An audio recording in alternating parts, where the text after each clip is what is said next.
Hubert Yockey said in his book, 1992 by Cambridge University Press, Information Theory and Molecular Biology on page 284, the belief that life on Earth arose spontaneously from non-living matter is simply a matter of faith in the strict reductionism and is based entirely on ideology, not on science. And Hubert Yockey is not a Christian, he is not a creationist, he says he's an agnostic in his writings. The definition of reductionism is the attempt to explain all biological processes by the same explanation as physical laws that chemists and physicists use to interpret inanimate matter. In other words, it's not going to happen. Sir Frederick Hoyle, in Nature, Volume 294, said this. He said, the likelihood of the formation of life from inanimate matter is 1 to a number with 40,000 noughts, that is, zeros in British, after it. It is enough to bury Darwin and the whole theory of evolution. If the beginnings of life were not random, they must therefore have been the product of purposeful intelligence. But you know Fred Hoyle, you know what he went on to say? Instead of appealing to God, he said that aliens created life on Earth. That's what he said. Well, my question is, okay, if we were made by aliens, well, who made them? Well, they were made by a previous population of aliens. Okay, well, who made them?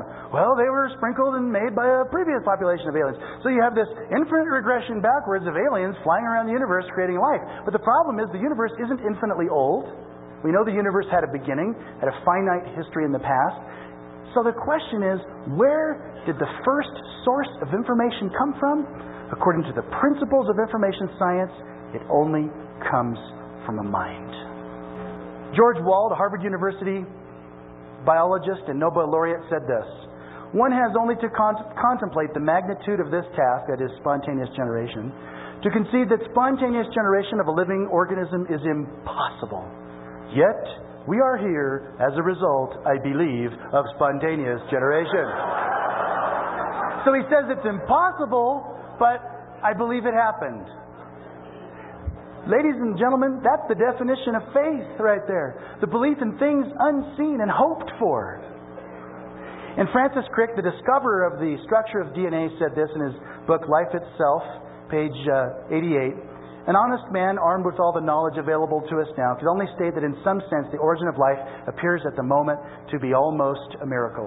So many are the conditions which would have had to have been satisfied to get it going. I did this presentation at this university, and in the back of the room there were two very agitated professors, because I was pitting the information science department and the chemistry department against the biologists, showing that information-packed, self-reproducing machines and molecules do not arise by chance, according to those other departments. And this gentleman stood up and he said, "We are scientists. Unless we can see it, touch it, taste it, smell it, hear it, or detect it with our scientific instrumentation, we cannot believe it exists, and therefore I cannot believe that this God of yours exists." Folks, when you hear that kind of an argument, you should love it.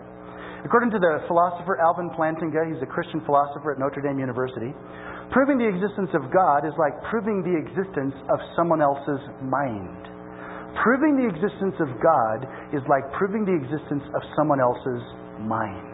The thing about the mind is I cannot see it, taste it, touch it, smell it, hear it, or detect it with scientific machinery. It's not detectable. Your mind is non-physical. If I attach an EEG to your head and I measure your brain waves, I'm not measuring your mind. I'm measuring the flow of sodium and potassium ions across a cell membrane, which produces an electric current. Your mind is non-physical, just like God. Non-physical, non-detectable. And yet we know that the mind exists. There are many things that are non-physical that exist. Information is a thing that's non-physical, and it exists. So, I looked at the professor. I said, "Professor, according to the principles of your objection, I'm not permitted to believe that you have a mind. Can't see it, taste it, touch it, smell it, hear it, or detect it with my scientific instrumentation." He didn't like that. I said, "Professor, is that reasonable?" And he said, "No." I said, "I agree. If I follow your carcass around, in your case, carcae, if I follow you around, I notice that you create order out of disorder, apply concepts to matter. It's obvious that your hardware, your carcass, is being driven by an intelligent mind. So, when it comes to the existence of God, we must apply the same principle. What is more plausible? You must ask it that way.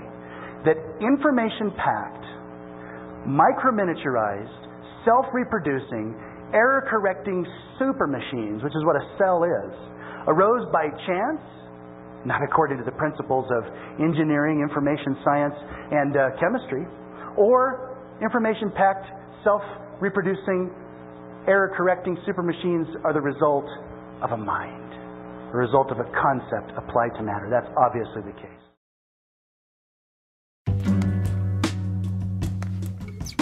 That's taken together with a reason why people believe, desperate to believe, together with the fact that you don't need actually a God, in a sense amounts to an argument against the existence of God.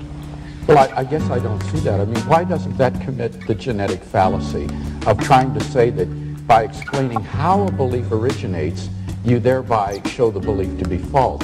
Even if it were true that belief in the existence of God were the product of fear and anxiety and so forth, which I don't for a minute admit, but even if it were, that's simply a genetic fallacy to say that because that's the way the belief originates, that therefore the belief is false. But that's only one half of the argument. I'm not saying that that alone is adequate, and I'm not saying that the fact that science can account for everything alone is also adequate. But taken together, the fact that science is omnipotent, and the fact that I can understand why people like you desperately want to believe in God. That is an argument against the existence But of God. two fallacious arguments put together don't make a sound argument, right? But do you deny that science cannot account for everything? Yes, I do deny that science... So what can't it account for? Well, had you brought that up in the debate, I had a number of examples that I was going to give. I think there are a good number of things that cannot be scientifically proven, but that we're all rational to accept. Let me list 5. Logical and mathematical truths cannot be proven by science. Science presupposes logic and math, so that to try to prove them by science would be arguing in a circle. Metaphysical truths, like there are other minds other than my own, or that the external world is real, or that the past was not created 5 minutes ago with an appearance of age, are rational beliefs that cannot be scientifically proven. Ethical beliefs about statements of value are not accessible by the scientific method. You can't show by science whether the Nazi scientists in the camps did anything evil as opposed to the scientists in Western democracies. Aesthetic judgments, number 4, cannot be accessed by the scientific method because the beautiful, like the good, cannot be scientifically proven. And finally, most remarkably, would be science itself. Science cannot be justified by the scientific method. Science is permeated with unprovable assumptions. For example, in the special theory of relativity, the whole theory hinges on the assumption that the speed of light is constant in a one-way direction between any 2 points A and B.